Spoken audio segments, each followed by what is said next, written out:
Carl Olive, quelle réaction vous inspire cette alliance, cette démarche assez atypique? Bonjour Fabienne, bonjour à toutes et à tous et merci pour cette belle initiative. Poissy, 40 000 habitants, on a construit 2000 logements entre 2014 et 2020. On a eu un prix sur Meilleur bâtisseur. Je ne le dis pas pour le trophée, mais je dirais pour l'approche qui a été la nôtre de travailler ensemble. Et je rejoins ce que disait Bertrand à l'instant. Je crois avoir fait la démonstration et nous avons fait la démonstration. C'est pour ça que je rejoins ce que vous faites. C'est que si effectivement seul on va plus vite, ensemble on va plus loin. Qu'est-ce que je constate par rapport à ce qui nous rassemble aujourd'hui? C'est qu'enfin, pardon, je suis volontairement provocateur, on va peut-être avoir un interlocuteur et pas 50 dans les travaux que nous devons mener. Je crois pouvoir dire que si en tout cas dans nos collectivités ça a fonctionné, alors il se trouve que je viens du privé, mais qu'une fois qu'on a décidé, il faut y aller. Mais pour y aller, c'est y aller ensemble. C'est un peu la formule, on est face à l'histoire, hein, et quand on est face à l'histoire, on doit faire nation ensemble, pas les uns à côté des autres, pas les uns contre les autres, c'est-à-dire y aller ensemble. Je vous donne ce qui s'est passé pendant le confinement, parce que typiquement, moi, pendant le confinement, j'aurais vraiment aimé qu'un certain nombre de mes chantiers puissent se poursuivre, dont certains ont glissé presque pendant un an, parce que parfois les entreprises ne se parlaient pas. Ça, c'est du concret sur le terrain. Je donne un exemple.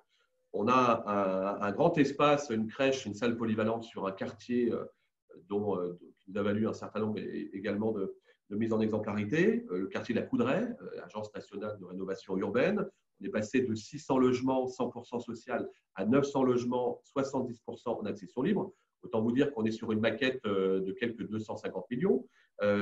Et cet équipement qui devait voir le jour à la fin de l'été ne verra le jour qu'en fin d'année. Le Covid, certes, est passé par là, mais les entreprises qui devaient travailler ne pouvaient pas travailler ensemble. Excusez-moi, c'est quand même un peu… voilà, ça m'interpelle. D'autant que dans le même temps, sur les Hauts-de-Poissy, on a un petit bijou qui s'appelle le Paris Saint-Germain qui vient s'installer, qui fait 75 hectares, 250 millions d'investissements, 2000 emplois à l'arrivée. Et là, pour le coup, il s'est passé une semaine entre l'arrêt des travaux de force imposés par l'État et la reprise avec les distanciations. Je reprends la formule de Fabienne tout à l'heure. Évidemment, les distanciations, les gestes barrières. Donc ça, c'est un constat qu'on forme sur le terrain. Ça, c'est le premier message que je voulais faire passer. Le deuxième message, c'est que moi, je suis ravi de cette initiative parce que c'est important qu'on ait, et je vais prendre un exemple que Marc a bien connu, qu'on ait un interlocuteur, et désolé, mais qui n'est pas un peu ce qu'on a assisté pendant 2 mois, une cacophonie politique de tous bords, avec des informations et le lendemain des informations contraires, y compris chez les sachants. Le virus va disparaître. Ah non, on va prendre une deuxième vague dans la figure. Donc, les Français sont paumés. Et à l'arrivée, on voit bien qu'on arrive malgré tout à vivre avec, parce que je pense que cette initiative le montre. Il va falloir qu'on puisse vivre avec.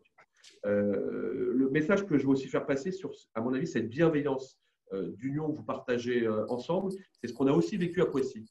Moi, quand je suis arrivé, j'ai fait 2 ans pour préparer les projets, 2 ans pour les construire, 2 ans pour les savourer, entre guillemets.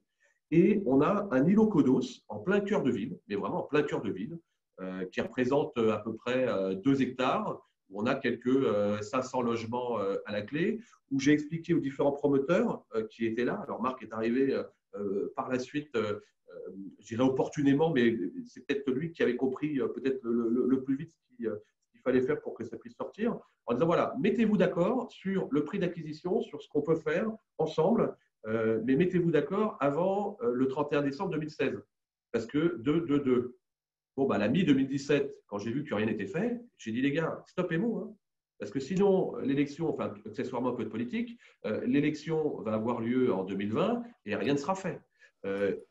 On est aujourd'hui le 24 mai ou le 25 mai, rien n'est fait. Donc j'ai arrêté, mais j'ai pris mes responsabilités par rapport à ça. Tout ça pour vous dire que Poissy, finalement, on est à peu près aujourd'hui, on parle de la commande publique, hein, je rappelle 60% impulsée par les mairies notamment en France. Ici à Poissy, c'est 100 millions d'euros d'investissement dans le développement économique et massivement dans vos cœurs de métier. Alors, je regarde Bertrand pour lui dire qu'à Poissy, on a une étude notariale qui se frotte les mains parce que quand vous avez 73 propriétaires sur les terrasses de Poncy, donc pour le Paris Saint-Germain, je pense que c'est une belle opération pour vos collègues et tant mieux. une opération gagnant-gagnante. Et par rapport aux investissements qui viennent indirectement de vous et des promoteurs, c'est quasiment 1 milliard pendant 6 ans. Et je crois aujourd'hui, plus que jamais, je vais en terminer là, que notre pays ne s'en sortira que si on sait faire redémarrer l'économie. Et faire redémarrer l'économie, c'est partir du local, en créant le cercle vertueux de l'économie locale. C'est un point que j'exige à toutes celles et ceux qui viennent construire à Poissy, et certains le savent. J'impose aux promoteurs des prix à coût maîtrisé pour mes jeunes Pissiaquais, pour pas qu'ils aillent à Paris louer 700 € un espace qui fait 7 mètres carrés, et aussi pour mes aînés qui voient partir de chez eux voilà, les enfants. Donc j'impose entre 10 et 20% de réduction, et ça fonctionne Vous allez formidablement. un petit peu trop vite, c'était la deuxième partie du débat. Ah, Enfin, très c'est pas bien. grave. J'aurais Bon. aimé vous entendre, car le livre sur la dématérialisation, il a beaucoup été question. Enfin, on a beaucoup dit que les collectivités, et notamment les communes, étaient en retard sur ce point-là. Est-ce que vous partagez ce constat et que faut-il faire pour accélérer cette dématérialisation?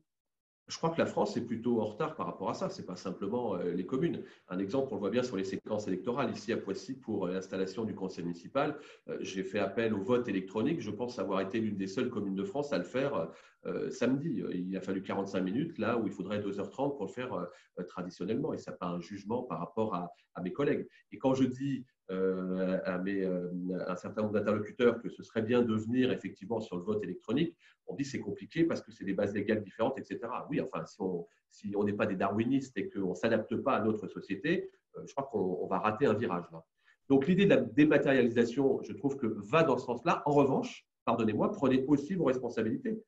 Prenez aussi vous vos responsabilités. Et plutôt que d'initier des projets dans des collectivités, quelles qu'elles soient, avant même de venir voir les collègues maires, venez nous voir, parlons ensemble. Ça nous évitera à un moment donné d'être vexés, d'être frustrés et de retourner vers des habitants en leur disant bah, vous avez les yeux qui vont peut-être jouer au flipper parce qu'on vous a proposé 200, là vous êtes bien en valait 100, mais il se trouve que vous êtes derrière 2000 logements et que là il y a quelque chose qui ne fonctionnera pas. Je pense que déjà dans le logiciel, il faut vraiment que ce logiciel, on l'intègre tous. Alors ça se passe très bien à Poissy, pardon de le dire, mais et le reste va suivre. Je ne peux pas mettre moi sur le dos de la dématérialisation le ralentissement de ce qu'on constate aujourd'hui. Comme le disait Marc Villand tout à l'heure, je pense que généralement, quand on est sur des séquences électorales, c'est un peu plus lent. C'est pour ça qu'il faut bien se préparer. Si on est bien préparé, pour moi, derrière, évidemment, il ne faut pas qu'on ait 50 000 réunions différentes, mais dès lors où il y a envie, je suis convaincu qu'on est capable d'aller de l'avant. Dernier mot, je regarde Jacques Pattier par rapport à ça. On a densifié évidemment Grand Paris, on est au cœur du Grand Paris. On a mis en place le tramway, un tramway insertion urbaine qui a été validé par l'État, la région et le département. Et ça, c'est formidable parce qu'on est dans un contrat gagnant-gagnant au cœur duquel vous allez forcément ressortir vainqueurs les uns les autres. Peut-être avant de prendre quelques questions, l'un de vous souhaite-t-il réagir à ce qui vient d'être dit? Est-ce que je peux dire peut-être juste un petit mot en complément? J'ai bien aimé la partie sur la responsabilité. Je crois que ce qui nous anime tous, c'est la conviction que en fait, tout ça est une question d'engagement parce qu'en fait, nous sommes des acteurs de ce qui doit se faire autour de nous. C'est-à-dire qu'il ne faut pas attendre que les choses se fassent, on s'en est rendu compte. Il faut absolument agir. Et comme nous sommes tous des professionnels de l'immobilier et de l'urbanisme, comme vous représentez, alors, en l'occurrence par vous, Karl Olive, vous êtes maire, vous êtes élu, bâtisseur. Et en fait, on parle de dématérialisation, de procédure de travail. En fait, il ne faut pas attendre une loi qui va peut-être arriver pour faciliter les choses. Il faut se mettre autour d'une table et agir comme responsable et comme acteur pour faire des propositions. C'est ça un peu l'essence un peu de l'appui. Hein. Et vous avez utilisé le mot de responsabilité et je trouve ça très important parce qu'on se rend compte à quel point on a les moyens de bousculer certains codes et de faire des propositions qui finalement devraient être adoptées parce qu'elles facilitent. C'est un peu l'enseignement. En matière de dématérialisation comme en matière de… Oui, il y a un petit décalage. Oui. C'est un peu l'enseignement que vous tirez de cette crise, finalement, c'est de la responsabilité, que chacun a eu envie de se prendre en charge, apporter davantage sa pierre à l'édifice. Je ne sais pas si c'est je pense que c'est quelque chose qu'on savait déjà avant, mais le confinement a tout accéléré et a mis à jour un peu des failles qui existaient avant et aussi des atouts qui existaient avant. Tout ça a été complètement surdimensionné. Donc, je pense qu'il a fallu nous structurer un peu notre action parce qu'on on s'est rendu compte à quel point c'était nécessaire pour exploiter mieux nos atouts et pour combler les failles. Mais en fait, elles étaient déjà d'avant, hein, c'est pas nouveau. Le Ce qui est confinement clair, c'est n'a que rien inventé. Ce qui est clair, c'est que, évidemment, alors il se trouve qu'on a été élu le 15 mars au soir, mais le 16 au matin, on était d'ores et déjà dans les préparatifs du confinement. Oui, on ne s'est pas demandé ce que l'État pouvait faire pour nous. Je rejoins ce que disait Bertrand. C'est qu'est-ce qu'on pouvait faire pour nos administrés. Et c'est ainsi que dès le mercredi, un groupe scolaire a été ouvert, il a été mis en place pendant 1 mois et demi. Ça, c'est clair que je n'ai pas attendu le code sanitaire de l'État pour savoir ce qu'on avait à faire. Très honnêtement, sinon on n'aurait pas ouvert. Mais je rejoins ce qui est dit. Il y a peut-être des formes d'inventivité naturelle qu'on peut peut-être mettre en place ensemble, accélérer le processus et ça n'en sera plus qu'efficace. Mais je voulais revenir sur la dématérialisation. Carl-Oli, vous disiez que ce n'est pas forcément le problème, il faut que les promoteurs viennent nous voir. Vous avez fait comment, par exemple, pendant cette crise sanitaire? Vous avez pu continuer à instruire les autorisations d'urbanisme à Poissy. Et si la dématérialisation est le problème, quelles seraient les solutions pour l'accélérer? Est-ce que c'est un problème d'argent parce qu'il faut plus d'écrans, il faut former les collaborateurs? Est-ce que c'est, comme certains promoteurs me l'ont dit, aussi un problème finalement de rapport aux procédures? En fait, quand c'est dématérialisé, c'est numérique et c'est beaucoup plus strict, beaucoup plus figé, beaucoup moins libre que quand c'est à l'ancienne où les maires, m'a-t-on dit, peuvent demander plus de documents, ont l'impression d'avoir plus de liberté. Quel est votre regard sur cette question, monsieur le maire? Le regard, Jacques, c'est qu'il faut aussi que nous prenions nos responsabilités. Et je rejoins ce qui est dit et je me mets, j'irai dans la coupole de l'État quand on a des bottins administratifs comme ceci pour instruire des PC, évidemment. Non, la dématérialisation n'est pas un problème, c'est même une solution. Encore faut-il qu'on soit suffisamment, encore une fois, responsable, cohérent, pas à pas, pour atteindre le même objectif que quand il n'y a pas de dématérialisation. C'est ça le sens. Qu'est-ce qui s'est passé? Où je rejoins, c'est qu'il faut qu'on soit équipé. Évidemment, il faut qu'on soit équipé. On a découvert quelque chose qu'on craignait un tout petit peu, c'est le télétravail. Ça marche formidablement bien.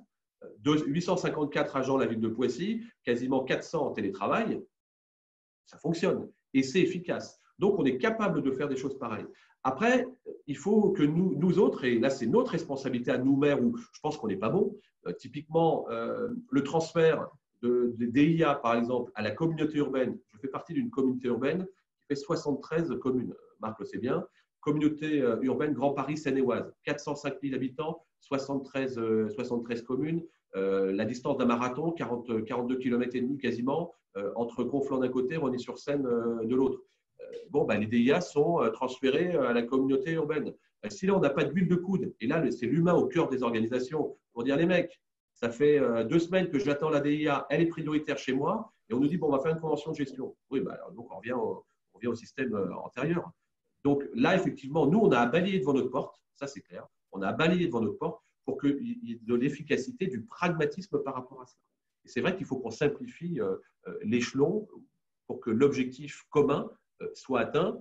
Et si en plus ça peut coûter un tout petit peu moins cher à nos administrés, on ne s'en sort pas plus mal.